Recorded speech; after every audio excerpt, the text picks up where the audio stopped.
Right. நம்ம என்ன mistake பண்ணியிருக்கோம் அப்படின்னா, நம்ம வந்து சேலரி வந்து டிஃபைன் பண்ணல. இதை முடிச்சுட்டு என்ன பண்ணணும், அடுத்த ஸ்டெப்பு சேலரி டிஃபைன் பண்ணணும். அந்த மாதிரி சேலரி டிஃபைன் பண்ணால் தான் இங்கே வரும்.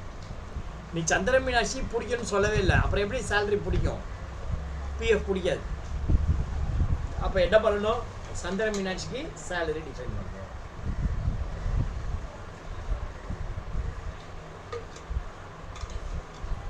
சவுண்டு போட்டே இருந்ததுனால அந்த ஸ்டெப்பு மறந்துட்டேன். பயங்கர சவுண்டு.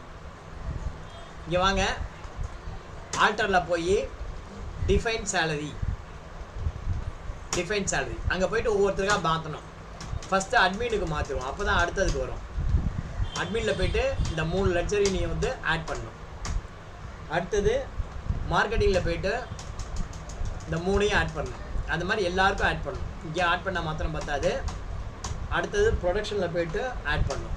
இதே மாதிரி எல்லாருக்கும் வந்து என்ன பண்ணணும், சேலரி டிஃபைனை ஆட் பண்ணணும்.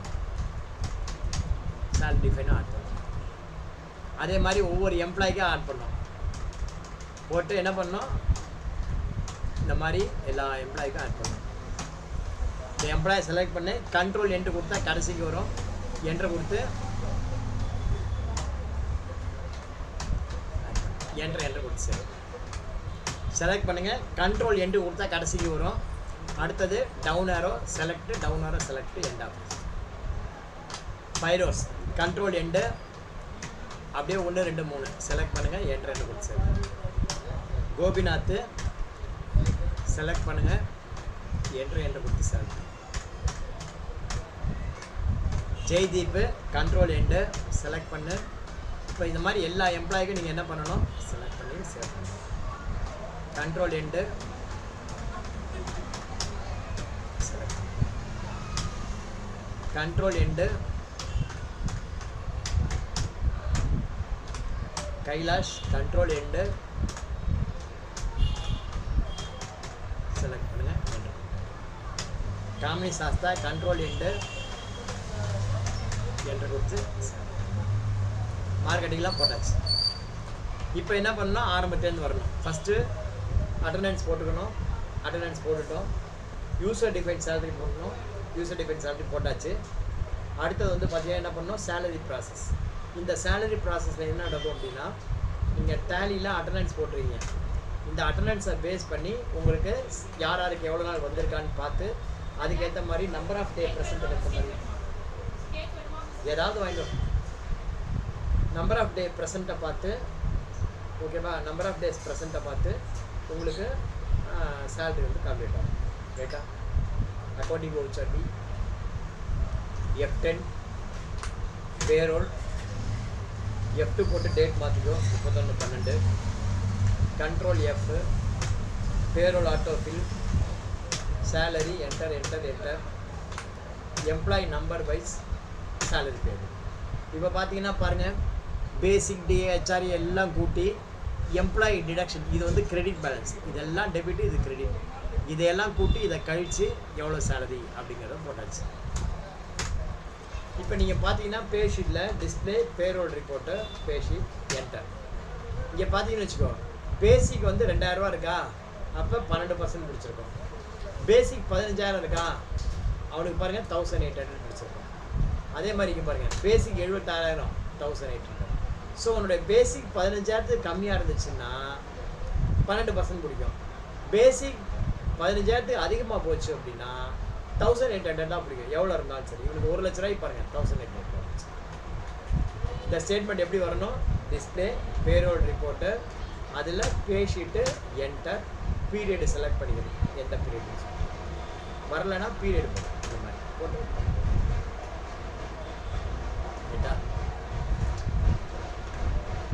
அடுத்தது இப்போ வந்து பார்த்தீங்கன்னா முதல் ஸ்டெப்ல என்ன ஆச்சு, based on your salary, based on your attendance உங்களுக்கு நம்பர் ஆஃப் டேஸ் பேஸ் பண்ணி எவ்வளோ சேலரி அப்படின்னு கால்குலேட் பண்ணிச்சு. அந்த சேலரியில் பிஎஃப்ஐ எவ்வளோ அமௌண்ட் பிடிக்கணும் அது கால்குலேட் பண்ணிச்சு.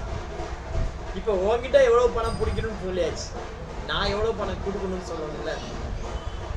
உங்ககிட்ட பிடிக்க வேண்டிய பணத்தை எப்படி சொன்னமோ அந்த மாதிரி நான் கொடுக்க வேண்டிய பணத்தை கால்குலேட் பண்ணணும்.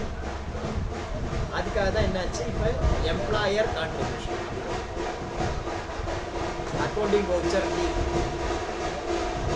Control F, payroll auto fill, அதில் பிஎஃப் கான்ட்ரிபியூஷன். அதில் என்ன பண்ணணும், பிஎஃப் கான்ட்ரிபியூஷன் அப்படிங்கிறத செலக்ட் பண்ணணும். பிஎஃப் கான்ட்ரிபியூஷனை செலக்ட் பண்ணி enter enter all item, employee number wise, PF payable, employee number wise PF payable போட்டிங்கன்னா எம்ப்ளாயருடைய 1 and 10 contribution.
Right, okay. Sorry my dear students, உங்களுக்கு இந்த மாதிரி பிரச்சனை எல்லாம் இருக்குன்னு நினைக்கிறேன். நீங்களும் ஃபேஸ் பண்ணுறீங்களா இந்த மாதிரி பிரச்சனை எல்லாம்? ஏன் அரவிந்த் அழகிரிசாமி, உங்கள் ஏரியாவில் இந்த மாதிரி சவுண்டெல்லாம் உண்டா?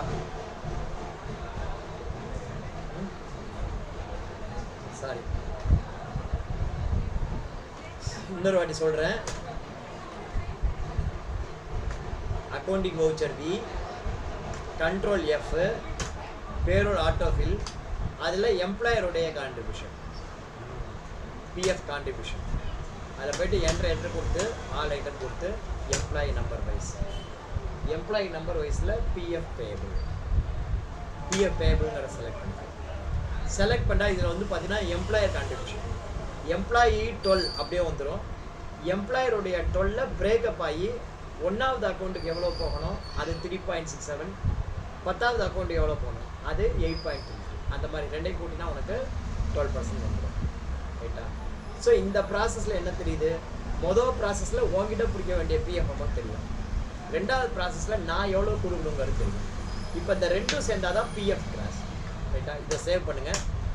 இப்போ வந்து பார்த்தீங்கன்னா பிஎஃப் கிராஸ் வந்தாச்சு. உங்ககிட்ட கொடுக்க வேண்டிய அமௌண்ட்டும் அக்கௌண்ட் பண்ணியாச்சு, நான் கொடுக்க வேண்டிய அமௌண்ட்டும் அக்கௌண்ட் பண்ணியாச்சு. இப்போ நான் வந்து எக்ஸ்ட்ராவாக 2 அமௌண்ட் கொடுக்கணும். என்ன கொடுக்கணும் அப்படின்னா, இந்த அக்கௌண்ட் நம்பர் 1, அக்கௌண்ட் நம்பர் 2, இந்த 2 அமௌண்ட்டுக்கு சேர்த்து அட்மின் சார்ஜஸ் அப்படின்னு சொல்லி அக்கௌண்ட் நம்பர் 2 அது கொடுக்கணும். அதை கால்குலேட் பண்ணுறேன். அதுக்கு வந்து பார்த்தீங்கன்னா கண்ட்ரோல் எஃப் போடுங்க, பேரோல் ஆட்டோ ஃபில்லு, அதில் வந்து பார்த்தீங்கன்னா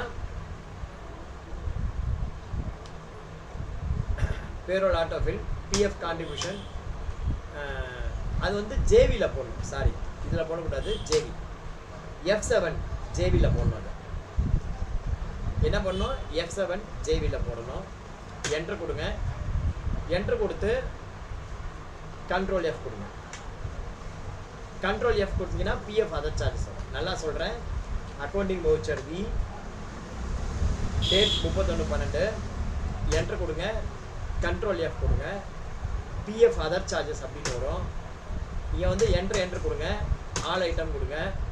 இங்கே எக்ஸ்பென்ஸ் லெட்ஜரில் ஒன்றுமே இல்லை. இங்கே வந்து என்ன பண்ணணும், க்ரியேட் பண்ணணும் எக்ஸ்பென்ஸ் லெட்ஜர். இங்கே வந்து தான் நீங்கள் க்ரியேட் பண்ணணும். ஃபஸ்ட்டு டைம் க்ரியேட்டில் போய்ட்டு இங்கே எக்ஸலில் கொடுத்துருப்பேன், அதே மாதிரி எக்ஸல் லெட்ஜர். இது வந்து கொஞ்சம் கவனமாக பண்ணுங்கள். ரைட்டா, இங்கே கொடுத்துருக்கேன் பாருங்கள். PF admin expenses accounts info ledger create at the time of PF contribution. PF contribution process பண்ணும்போது தான் நீங்கள் இந்த லெட்ஜர் க்ரியேட் பண்ணுவோம் அண்டர் இன்டைரக்ட் எக்ஸ்பென்சஸ். ஸோ இந்த இடத்துல வந்து நீங்கள் என்ன பண்ணுங்கள், இந்த இடத்துல ஆல்ட் க்ரியேட் கொடுத்து பிஎஃப் அட்மின் எக்ஸ்பென்சஸ் அப்படின்னு ஒரு லெட்ஜர் க்ரியேட் பண்ணணும். அது வந்து பார்த்தீங்கன்னா அண்டர் இன்டைரக்ட் எக்ஸ்பென்சஸ் அப்படின்னு வரணும். வேறு ஒன்றுமே செய்யக்கூடாது. கண்ட்ரோல் ஏ கொடுத்து சேவ் பண்ணணும். சேவ் பண்ணிங்கன்னா இப்போ பிஎஃப் அட்மின் எக்ஸ்பென்ஸ் லெட்ஜர் வந்து பிஎஃப் அட்மின் அப்படின்னு வந்துடும். அப்புறம் 2க்கு நேராக 2வது லெட்ஜர், 21க்கு நேராக 21, 22 கிடையாது, நாட் அப்படி. ஓகேவா, போட்டிங்கன்னா காசு சென்டர் வந்து ஆட்டோமேட்டிக்காக இந்த மாதிரி வரும். இன்னொரு முறை சொல்கிறேன் பாருங்கள். அக்கௌண்டிங் வவுச்சர் பி, ஜேர்னலுக்கு ஷார்ட் கட்டு F7, F2 போட்டு டேட் 31/12. இது வந்து எம்ப்ளாயருடைய அதர் சார்ஜஸ்ஸு. எம்ப்ளாயரோட அதர் சார்ஜஸ்னால் ஓன் பிஎஃப் சார்ஜஸ்ஸு, என்னுடைய பிஎஃப் சார்ஜஸ் ரெண்டும் சேர்ந்து அதில் கால்குலேட் பண்ணணும். Automatic calculation. கண்ட்ரோல் F கொடுங்க. PF other charges, enter enter enter. இங்கே ஆல்ட் சி போட்டு PF admin expenses under indirect expense அந்த மாதிரி ஒரு லெட்ஜர் நீங்கள் க்ரியேட் பண்ணிக்கணும். இந்த லெட்ஜர் க்ரியேட் பண்ணிக்கணும். செலக்ட் பண்ணிக்கணும்.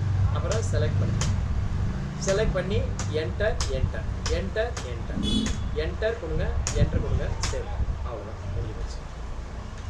இப்போ வந்து பார்த்தீங்கன்னா நீங்கள் ரிப்போர்ட் பாருங்கள். டிஸ்பிளேயில் போயிட்டு ஃபஸ்ட்டு பேரோல் ரிப்போர்ட்டில் பே ஸ்லிப் அங்கே போய் பாருங்கள். அதில் ஆல் ஐட்டம் போய்ட்டு யாருடைய பே ஸ்லிப்பாவது ஒருத்தர் எடுத்து பாருங்கள். என்ட்ரு கொடுத்தீங்கன்னா இங்கே தெரியும் அவருடைய கிராஸ் சேலரி எவ்வளவு, ஏண்டு சேலரி எவ்வளவு, டிடக்ஷன் எவ்வளவு. டிடக்ஷன் போக நம்ம எவ்வளோ அவருக்கு பேமெண்ட் பண்ணணும், 15,842.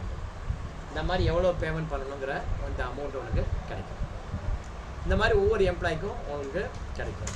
ரைட்டா, இந்த மாதிரி உங்களுக்கு ஒவ்வொரு எம்ப்ளாய்க்கும். அடுத்தது பார்த்தீங்கன்னா பேரோல் ரிப்போர்ட். டிஸ்பிளேயில் போய்ட்டு பேரோல் பேஷீட் ஆல் ஐட்டம். இங்கே பார்த்தீங்கன்னா இதில் இந்த டிசம்பர் மாதம் ஒரு என்டையர் எம்ப்ளாயோடைய ஸ்டேட்மெண்ட் கிடைக்கும். இதில் வந்து பார்த்திங்கன்னா ஒவ்வொருத்தருடைய பேசிக், டிஏ, ஹெச்ஆர்ஏ, சிசிஏ இதெல்லாம் கூட்டினா டோட்டலாக அவருடைய ஏர்னிங்ஸ் எவ்வளவு, அதில் அவருடைய டிடக்ஷன் எவ்வளவு, அது போக டோட்டல் டிடக்ஷன் எவ்வளவு. அப்போ இதுலேருந்து இந்த டோட்டல் டிடக்ஷன் கழிச்சா நெட்டாக எவ்வளோ அமௌண்ட் தரணும். ஸோ நம்ம எவ்வளோ சேலரி தரணும் அப்படின்னா 737 நம்ம சேலரி தரணும்.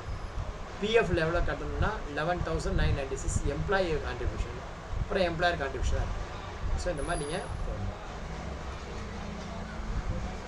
அடுத்தது பார்த்தீங்கன்னா இந்த ஸ்டெப் முடிஞ்சாச்சு.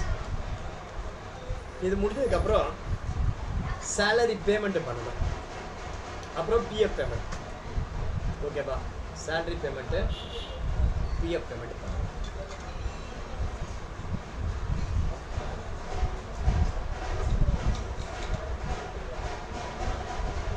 Salary payment and PF payment.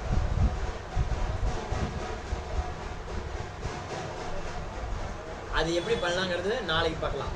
இது வரைக்கும் போட்டு முடியும், ஏன்னா ஒரே சவுண்டாக இருக்குது, திரும்ப நான் போய் மாடிக்க முடியாது. ஸோ தட் இது வரைக்கும் நம்ம போட்டு பாருங்கள்.